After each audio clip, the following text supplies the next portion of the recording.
अमोल, तुम किसी भी तरह पापा जी को समझाओ ना। हम कब तक इस छोटे से पुराने घर में रहेंगे? हम दोनों के सारे रिश्तेदारों ने कितने बड़े और पॉश घर बना लिए, और हम हैं कि इस भूत बंगले से निकलने का नाम ही नहीं ले रहे। मैं भी क्या कर सकता हूँ मयूरी, पापा इस घर से जाना ही नहीं चाहते, और मैं मम्मी पापा को छोड़कर दूसरे घर में शिफ्ट नहीं होना चाहता। देखो कब तक ऐसे ही चलता है। कब तक चलेगा मतलब? अब विकी भी बड़ा हो रहा है, उसकी चीजें बढ़ रही हैं, अब उसे भी एक कमरा चाहिए कि नहीं? 2 ही कमरे हैं घर में, एक में मम्मी जी पापा जी सोते हैं, एक में हम। वो बेचारा हॉल में सोता है। तो मेरे ऑफिस जाते समय ये बातें निकाल कर क्यों बैठ जाती हो? अब जिस चीज का कोई हल ही नहीं है उस पर रोज रोज बहस करके क्या फायदा? तो कब करो अमोल? इस घर में प्राइवेसी नाम की कोई चीज भी है क्या? चिड़ियाघर जैसे छोटे छोटे कमरे हैं, उसमें भी ढेर सारा सामान भरा पड़ा है, ऊपर से छत का भी कोई भरोसा नहीं कब हमारे सिर पर टपक पड़े। दोनों पति पत्नी आपस में लड़ते हुए ऑफिस निकल जाते हैं। ये बतरा परिवार में अब हर रोज होने लगा था। एक और अमोल की पत्नी मयूरी उस पर घर बदलने का दबाव डालती रहती थी। दूसरी तरफ किशोर जी घर छोड़ने के लिए तैयार नहीं थे। एक दिन मयूरी की बहन उसके घर आती है तो अकेले में उससे कहती है, ये तेरा घर है मयूरी, यह म्यूजियम है, सारी चीजें पुराने जमाने की रखी हुई है। या तुम लोग कोई दूसरा घर क्यों नहीं ले लेते? इतनी अच्छी सैलरी तो है तुम दोनों की। क्या करूं दीदी, हम सब पापा जी को समझाकर हार गए, लेकिन वो तो कुछ भी सुनने को तैयार नहीं है। मानती हूँ उनका इस घर से लगाव होना बिल्कुल नेचुरल है, लेकिन समय के साथ कुछ चीजें तो बदलनी चाहिए कि नहीं? घर की हालत भी कितनी खराब हो गई है, ऐसा लगता है कलर करवाने के लिए तक दीवारें नहीं बची हैं। मुझे बहुत बुरा लगता है तेरे लिए। हम सब इतने अच्छे अच्छे घरों में रहते हैं और तू ऐसे पुराने घर में रहती है। क्या कर सकते हैं दीदी, सबकी अपनी अपनी किस्मत है। दोनों बहनों की बातें सुधा सुन लेती है और उसे बहुत बुरा लगता है। वो अपने पति को समझाने की कोशिश करती है। आप मान क्यों नहीं जाते? अमोल और मयूरी की बात भी तो गलत नहीं है। ये घर अब 30 साल पुराना हो गया है, ऊपर से छोटा भी है। हमारे रिश्तेदार सब कितने अच्छे अच्छे घरों में रहते हैं। हमें अपने लिए नहीं, अपने बच्चों के लिए तो सोचना चाहिए कि नहीं? अच्छे से सुन लो सुधा, मैं अपने जीते जी तो इस घर से निकलने से रहा। उन्हें अगर घर में कोई दिक्कत है तो शौक से यहाँ से चले जाए और किसी अच्छे घर में शिफ्ट हो जाए। यही बात तो आप समझते नहीं है ना। हमारा बेटा आजकल के बेटों जैसे स्वार्थी नहीं है। वो चाहे तो हमें छोड़कर भी जा सकता है, लेकिन देखिए नहीं जा रहा है, क्योंकि उसे हमारी फिक्र है। अब जिद छोड़कर ठंडे दिमाग से सोचिए। हाँ सोचूंगा, अभी तो मेरे लिए कड़क चाय बना कर लाओ। सुधा नर्वस होकर चाय बनाने किचन में चली जाती है और किशोर जी के ठीक सामने ऊपर छत से चूने की बड़ी सी पपड़ी नीचे गिरती है। ये देखकर किशोर जी एक नजर पूरे हॉल को देखते हैं और सोच में पड़ जाते हैं। इस घर को वाकई काफी मरम्मत की जरूरत है। मुझे पता भी है कि घर अब बहुत छोटा पड़ने लगा है, लेकिन मैं भी क्या करूं। इस घर से मेरा मोह छूटता भी तो नहीं है। मेरी इतनी याद है जो जुड़ी है इस घर से। ये लीजिए आपकी स्पेशल कड़क चाय। किस सोच में पड़ गए आप? सबकी बात भी ठीक है सुधा, कल को मेरी जिद से तंग आकर हमारा इकलौता बेटा हमें छोड़कर चला जाए, इससे पहले हमें ही उसकी बात मान लेनी चाहिए। बिल्कुल सही सोच रहे हैं आप। वैसे तो मुझे पूरा यकीन है कि अमोल हमें कभी भी छोड़कर नहीं जाएगा, लेकिन मान लो अगर चला गया है तो अब इस उम्र में हम इस घर में तो अकेले नहीं रह सकेंगे। जाने कब छत भर भराकर हम पर ही गिर जाए। और अरे बस बस बस, ये फालतू बातें मत करो। तुम आज ही अमोल को बता दो मेरा फैसला, मैं यहाँ से शिफ्ट होने के लिए तैयार हूँ। सुधा खुश हो जाती है और शाम को बहू बेटे के ऑफिस से आने का इंतजार करती है। वैसे तो उन्हें भी इस घर से उतना ही लगाव था, लेकिन वो दोनों ही नजरिए से कंडीशन को देख रहे थे और समझ रहे थे। शाम को, बेटा तुम्हारे पापा यहाँ से शिफ्ट होने के लिए मान गए हैं। अब तुम उनका मूड बदलने से पहले ही जल्दी से उनसे बात कर लो। मुझे पता था पापा जरूर मानेंगे। अब सच कह रही है मम्मी जी? ये तो कुछ हो गया, लेकिन ये चमत्कार हुआ कैसे? अब जैसे भी हुआ हमें तो बस खुश होना चाहिए। पापा आई लव यू पापा, मुझे पता था आप जरूर मान जाएंगे। मैं आज ही किसी अच्छे प्रॉपर्टी ब्रोकर से बात करता हूँ। अरे दूर क्यों जाते हो? मेरी चाची जी के चचेरे भाई का बेटा ही तो है प्रॉपर्टी डीलर। आप लोग कहो तो मैं उससे बात करूं? हाँ तो सही है ना, ये तो घर की बात ही हो जाएगी। वैसे भी आजकल ऐसी बातों में कितनी धोखाधड़ी होने लगी है, यहाँ हमें कम से कम तसल्ली तो रहेगी। किशोर से हरी झंडी मिलते ही मयूरी और अमोल काम पर लग जाते हैं। मयूरी रात को ही अपनी चाची को फोन करती है। चाची जी, फाइनली आज मेरे ससुर जी मान गए और हमें इस कबूतर खाने से आजाद होने की परमिशन मिल गई है।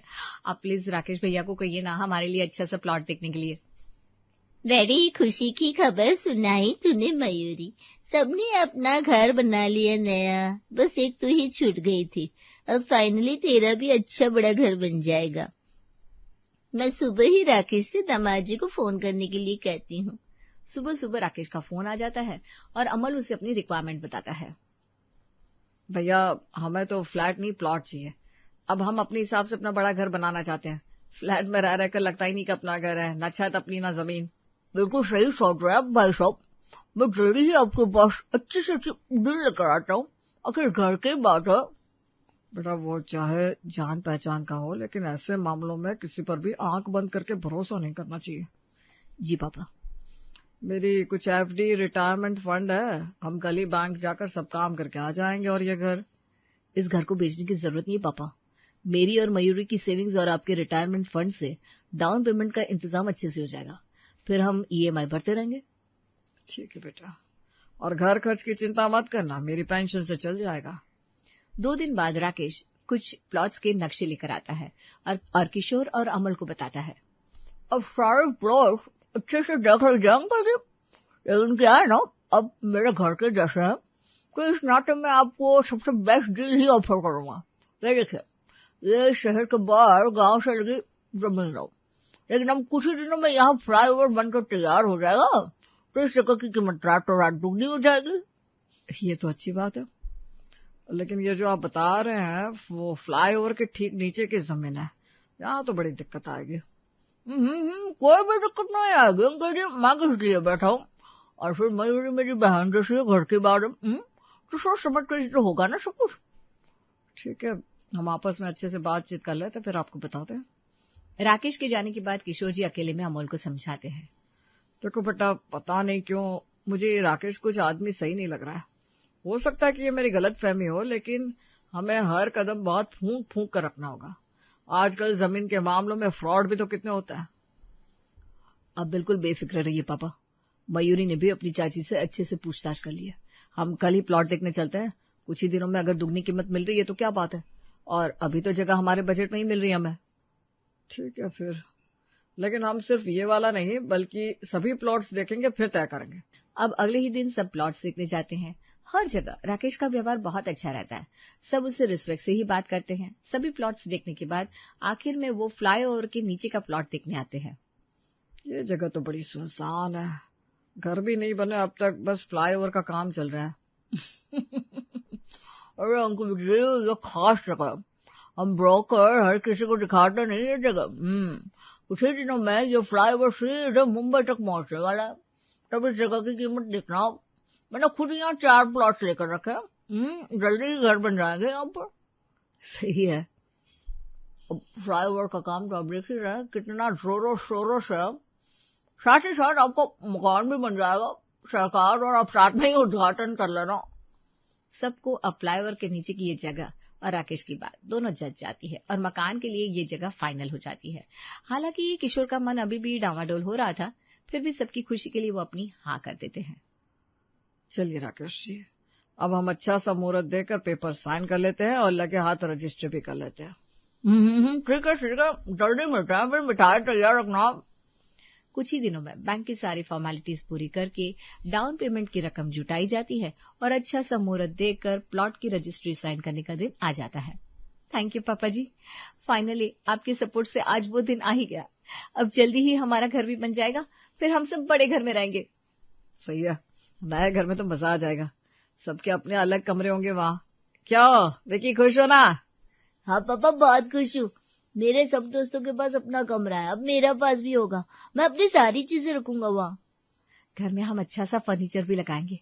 अब मैं भी अपनी बहनों पर रौब जमाऊंगी। हाँ मुझे तो एक छत और आंगन की कितनी तमन्ना थी, अब मेरा वो सपना पूरा हो जाएगा। बस जल्दी से हमारा घर बन जाए। इसी तरह घर को लेकर सब अपने अपने सपने बताते हैं और खुश होते हैं। सबके हिसाब से घर का नक्शा फिक्स होता है और घर का काम शुरू हो जाता है। अब हर रोज कोई ना कोई साइट का चक्कर लगाता रहता है और काम का जायजा लेता रहता है। एक दिन हमारा घर भी लगभग बन गया है और फ्लाईओवर का काम भी पूरा हो गया है। राकेश की बात सही रही कि दोनों का साथ साथ उद्घाटन होगा। कुछ दिनों में घर पूरी तरह तैयार हो जाता है और घर में अच्छी सी पूजा करके सब अपने सपनों के नए घर में शिफ्ट होने की तैयारी करते हैं। अब घर के ऊपर फ्लाई ओवर भी शुरू हो जाता है। पूजा वाले दिन पूरा घर मेहमानों से भर जाता है। मयूरी, अब तो खुश है ना तू? देखा मेरे भतीजे ने कितनी अच्छी जगह पर प्लॉट दिलाया है तुम्हें। हाँ चाची, अच्छा ही हुआ जो राकेश भैया से ही हमने कांटेक्ट कर लिया, वरना तो आजकल सब ब्रोकर कितना परेशान करते हैं। हमारा हर काम एकदम फटाफट हो गया। राकेश भैया ने ना केवल हमें प्लॉट दिलवाया है बल्कि घर के पूरा बनने तक हमारा साथ भी दिया है। बहुत सपोर्ट किया है उन्होंने हमें। अपने भतीजे की तारीफ सुनकर जानकी चाची फूली नहीं समाती और खुश होकर सबको बताती है। तभी फ्लाईओवर के ऊपर से 2 ट्रक दन दनाते हुए गुजरते हैं और कुछ सेकंड के लिए पूरा घर हिल जाता है। ये क्या था बे? मेरी तो हार्ट बीट ही तेज हो गई। मुझे तो लगा जैसे भूकंप ही आ गया। 1 सेकंड के लिए मेरी तो सिट्टी पिट्टी गुम हो गई थी। इसी तरह फ्लाईओवर के ऊपर से गाड़ियां गुजरती जाती है और सब हंसने लगते हैं। खुशी खुशी प्रोग्राम खत्म हो जाता है। सब अपने अपने घर चले जाते हैं। अगले दिन सुबह मैं तो रात भर सो ही नहीं पाया। ऐसा लग रहा था जैसे मेरे पास से गाड़ियां गुजर रही है। अभी कितनी शांति लग रही है। सो तो मैं भी नहीं पाया वैसे। खैर धीरे धीरे आदत हो जाएगी। पापा आप और मम्मी आसपास का चक्कर लगा कर आया करो सुबह सुबह। फ्रेश हवा में अच्छा लगेगा। हाँ, हम जाएंगे कल से। मैं तो छत पर भी जाकर आई, बहुत अच्छा लग रहा था। शहर के शोर शराबे से तो यहाँ बहुत अच्छा लग रहा है। सुधा की बात खत्म ही नहीं हुई थी कि तभी एक के बाद एक गाड़ियों का काफिला हॉर्न बजाते हुए फ्लाईओवर से गुजरने लगता है। सुधा जल्दी से कान पर हाथ रख लेती है। हे भगवान, अभी तो शांति की बात की थी, अब ये शोरगुल कितना बढ़ गया है।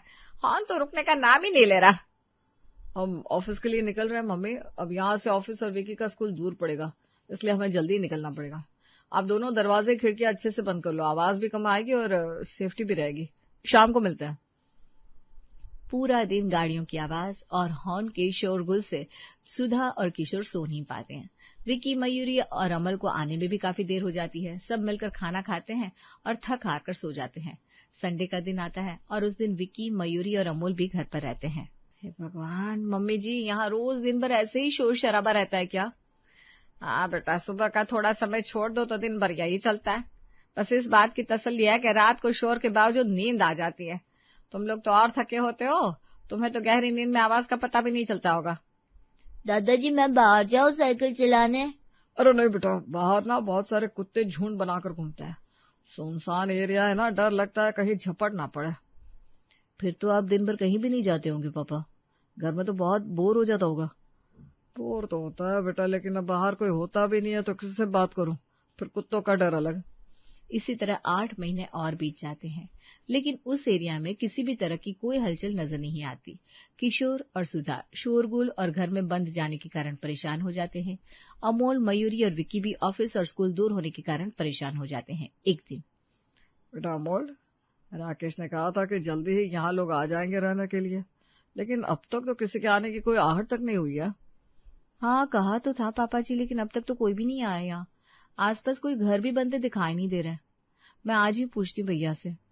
अब तो मयूरी को भी चिंता होने लगती है। वो उसी दिन राकेश को फोन लगाती है। भैया आपने कहा था कुछ ही दिनों में यहाँ घर बन जाएंगे और लोग भी आकर रहने लगेंगे, लेकिन यहाँ तो कुछ भी हलचल नहीं है। अरे मैं भी यही सोच रहा हूँ मैडम कि ऐसा कैसे हो रहा है। प्लॉट तो सारे बिक गए, फिर लोग घर क्यों नहीं बना रहे। तुम चिंता मत करो, कुछ दिन में आ जाएंगे लोग। चिंता कैसे ना करो भैया, मेरे सास ससुर परेशान हो रहे हैं। कितना अकेला लगता है उन्हें यहाँ पर। अब मैं भी क्या कर सकता हूँ बहना। सबको पकड़ पकड़ कर लेकर नहीं आ सकता। मुझे फोन करने का फायदा ही क्या है बताओ। कोई और ब्रोकर होता है तो काम हो जाने के बाद तुम्हारा फोन तक नहीं उठाता। सही है ना बहन? राकेश एक तरह से ये मैसेज दे देता है कि अब उसे फोन मत करना। वैसे वो भी कहाँ गलत था, उसका काम तो खत्म हो चुका था। अब तो मयूरी गलती ना होने के बावजूद भी खुद को कसूरवार समझने लगती है। वो उसकी चाची को फोन लगाती है। चाची, प्लॉट लेते समय तो राकेश भैया ने बहुत बड़ी बड़ी बातें की थी, लेकिन यहाँ तो डेवलपमेंट का नामो निशान भी नहीं दिखाई दे रहा है। मेरे सास ससुर तो बेचारे तकलीफ के बावजूद मुझे कुछ नहीं कह रहे हैं, लेकिन मुझे ही गिल्टी फील हो रहा है। अरे तो सब्र भी तो कोई चीज होती है। अभी 8 महीने तो हुए तुम्हें वहां जाकर, आएंगे न धीरे धीरे लोग। अरे भाई तुम पर कोई जबरदस्ती तो नहीं की थी राकेश ने। तुम्हारी भी तो आपसे सहमति होगी कि नहीं?